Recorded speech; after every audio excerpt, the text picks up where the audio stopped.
Hey everybody, my name is Ashley Rush and I'm an independent creative memories advisor located in North Carolina.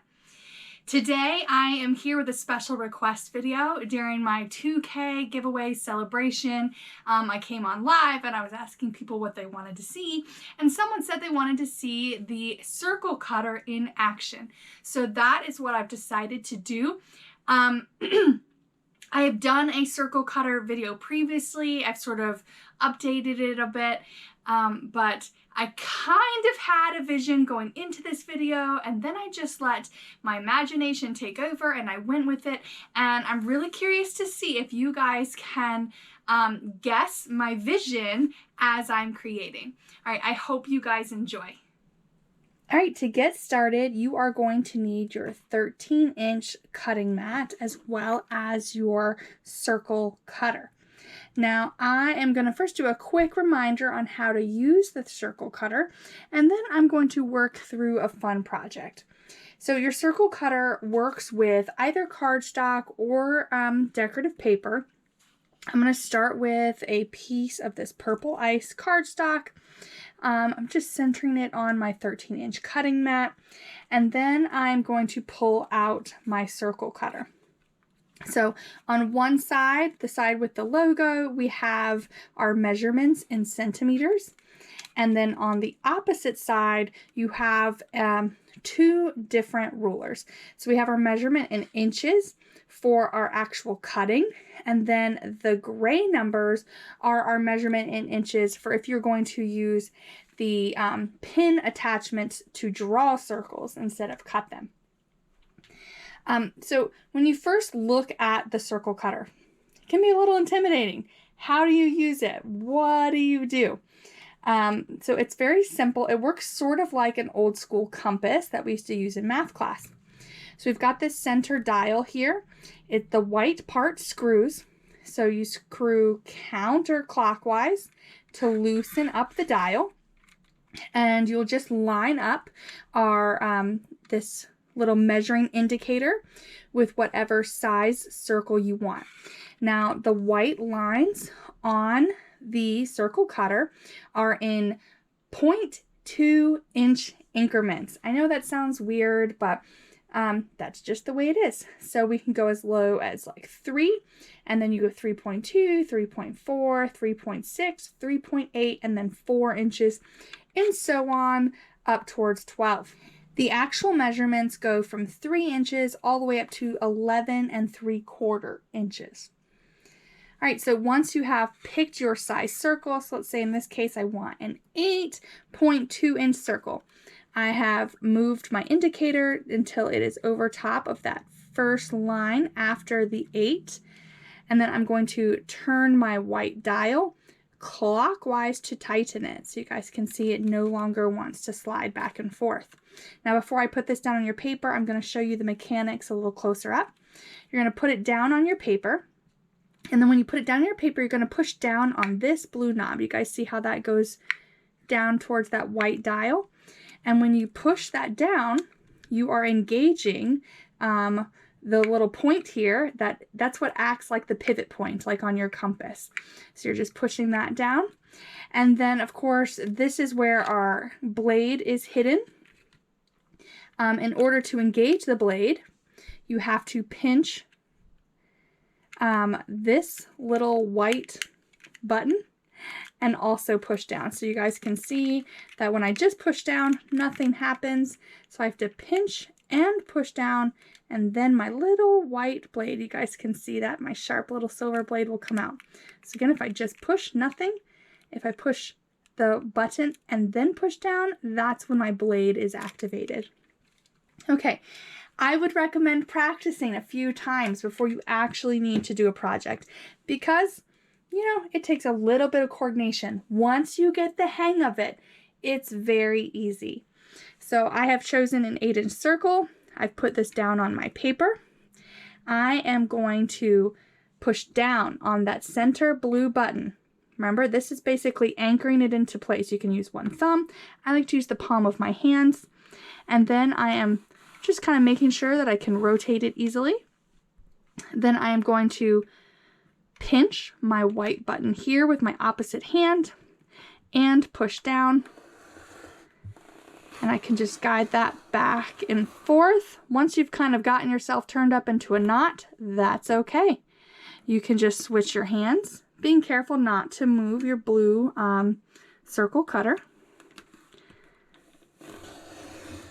And then re-engage both of your push points. So again, you have to push down on the middle here, and you have to push down and push and engage this button here. Once you've done that, you get a beautiful circle. So easy peasy. Now this tool does more than just cut circles. As I mentioned before, you can also use it to draw circles. So I've got my dual tip pin here.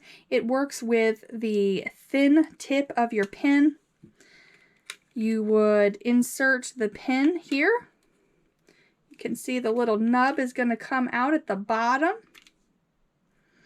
I am going to just do a quick demonstration of that. That uses, again, the same size ruler, but now the inches for the pin, instead of going left to right, they're going to go right to left, and they're in gray instead of white. So if I did an 8-inch circle here, what if I did like a 5-inch circle kind of in the middle, just for funsies? I'm just kind of guessing on my middle point here. I'm going to stick my pin in, engage here,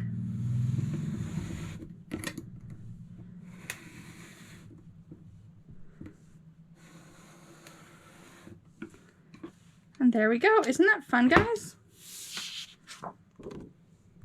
So you can even draw perfect circles. All right, so let's do something a little more complicated. What if we made concentric circles or rings with our paper? So I'm going to take this piece of soft pink cardstock, and I'm going to start with an 11-inch circle. So I'm loosening my dial, sliding my indicator down to the 11, and I'm tightening. All right, I'm going to demonstrate this first, and then I'm going to see if I can pick it up and show it to you guys close up. I'm just sort of roughly looking for the middle here. Looks good to me. And I'm going to push down, engage my button, and then push that around. This time I didn't switch hands. I kept this here, and then I just went from over top. Now I'm reaching around the bottom. All right, before you let your hand go, you can check if the outside of your paper is moving. That means you have cut all the way through. Now again, before I let go, I am going to put my hand here on the actual cutter to stabilize, because I'm going to show you guys how to make concentric circles, and it's important that your center not move. Okay, so I'm steadying this so it hasn't moved since I finished my cut. I'm going to lightly put a hand on top of my blue push down button, and with the other hand I'm just going to twist counterclockwise to loosen the indicator. All right, so I know that I'm at 11. Now I'm just going to push down on the indicator, and instead of sliding the indicator back and forth, I'm actually going to slide my my actual tool inward so that I can make a smaller circle. So I started with 11. I'm going to slide down 1.4 inches. So you guys can see how I moved this instead of my center point. Once you're happy, you can sort of loosen up so long as you're keeping everything else steady. Tighten your circle again. Again, this is going to take practice, guys. Practice on cardstock or paper that you don't care about. So I'm applying pressure to the middle again, engaging that button, and then I'm going to start pushing down.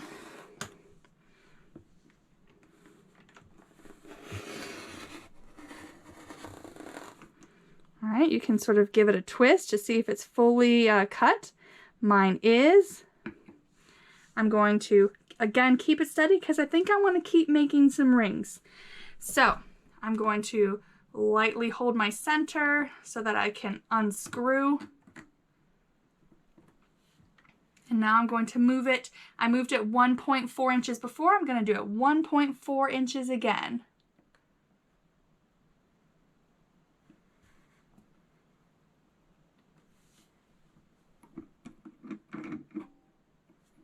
All right, tighten. Again, I'm doing this all very carefully so that the center, the pivot point of my circle maker, my circle cutter, never moves.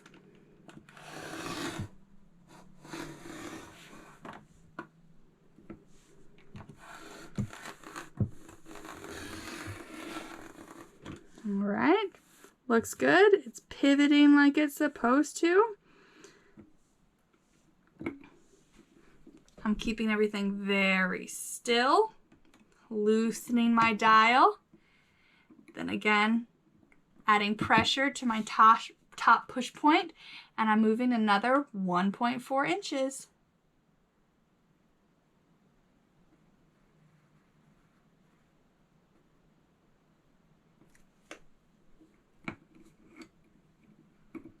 Tightening that dial. Applying my pressure, engaging that button and pushing down.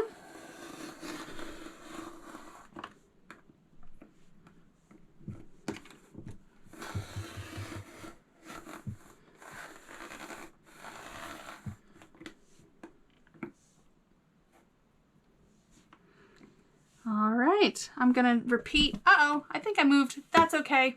Mistakes happen, but as you guys can see now, I've got quite a few concentric circles here. And you can do a lot of fun things with these. I'm going to swap this out for just a plain white piece of cardstock. Now you can start by just putting a circle down, overlapping at different points, making sure you're staying within your boundaries here. Keep adding smaller and smaller concentric circles. What if we even gathered them up? Here we have here, you can do a cool design. Maybe even you've cut a picture that you're putting here.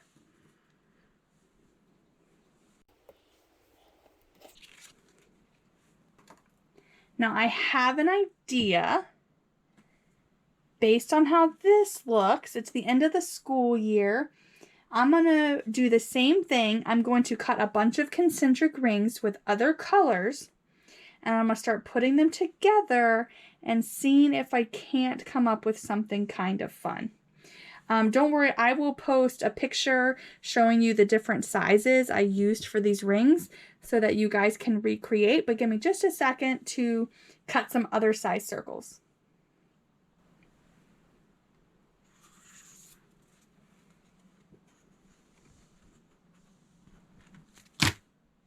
All right, I have built a ton, and I was probably wasteful by making all of these cuts in all of the same colors. If I knew which pattern I was using, I could probably just cut a certain color and a certain ring. Once I have all the measurements, I'll post those so that you guys can sort of choose to make that that paper saving choice yourself. So anyways, let me start by sorting my ring sizes.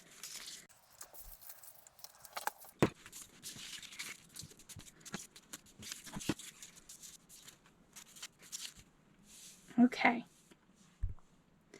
So in my head, I just start with rando color. I'm going to start with the pink since that's what you guys saw. And I'm going to start this just so that I'm covering every inch of that corner. It's going to overhang. That's okay. And then I'm going to do the next size down.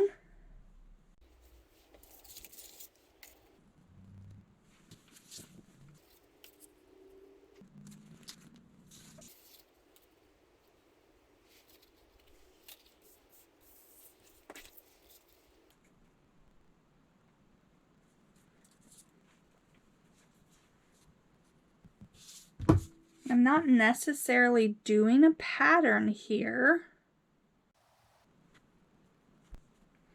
All right, so I've got quite a bit of overhang here and here. That's all right. I'm kind of wanting an off-centered circle, sort of build-up of a target. I think I might come through with a black pen and do a little bit of inking on the edge, sort of like I showed you guys in the video a week or two ago. All right, I've got black ink on my makeup sponge.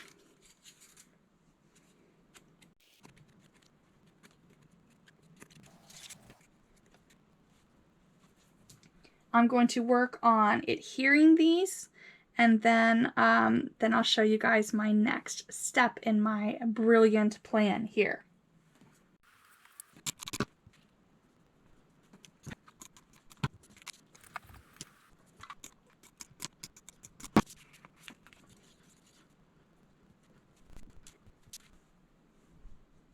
All right, now that my circle is fully adhered, clearly you can see it is coming off, and you can see where I've added tape runner where I shouldn't have. So I'm just going to trim those. I can do that with my 12-inch trimmer or just take some scissors here. I'm kind of doing the rough work with my trimmer, and then I can come back and do the rest with my scissors if I need to.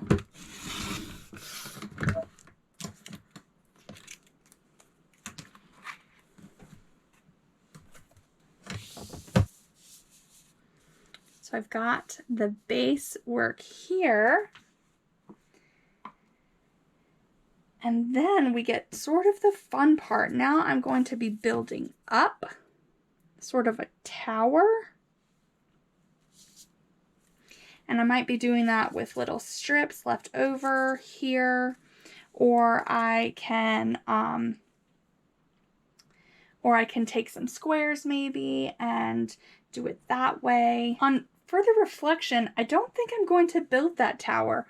It's going to be one of those things that I could build it, but then when I put my photos and my photo mats down, I'm just going to cover it up, and it's going to be a waste of time and space. I think I've already sort of created the vision I had in my head with this. I'm sure you guys have guessed now what I'm doing, but this is sort of a last day of school, oh, the places you will go page.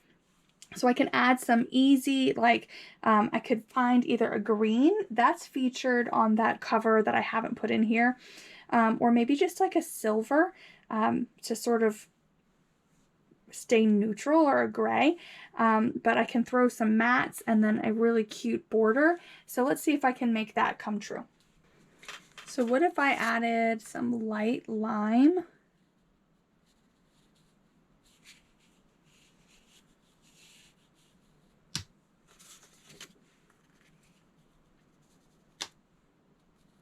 Just two simple mats. I've given myself a space for some journaling here.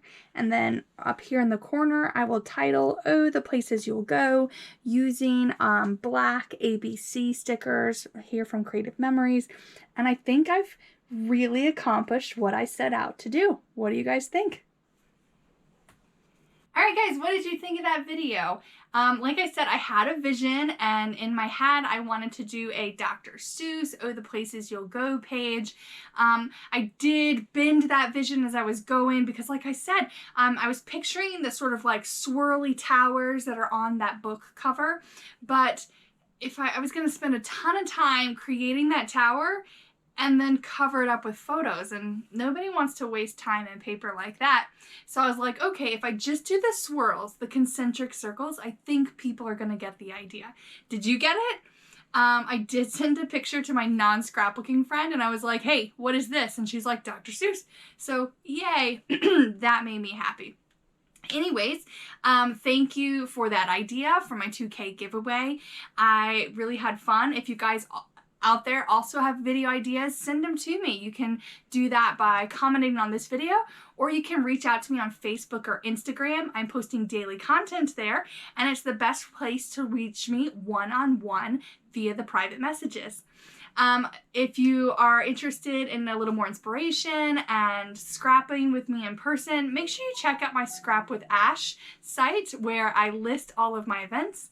And last but not least, if you are interested in any of the products you've seen in this video or joining my team, please visit my Creative Memories website. All right, guys, I look forward to seeing you again next week. Bye!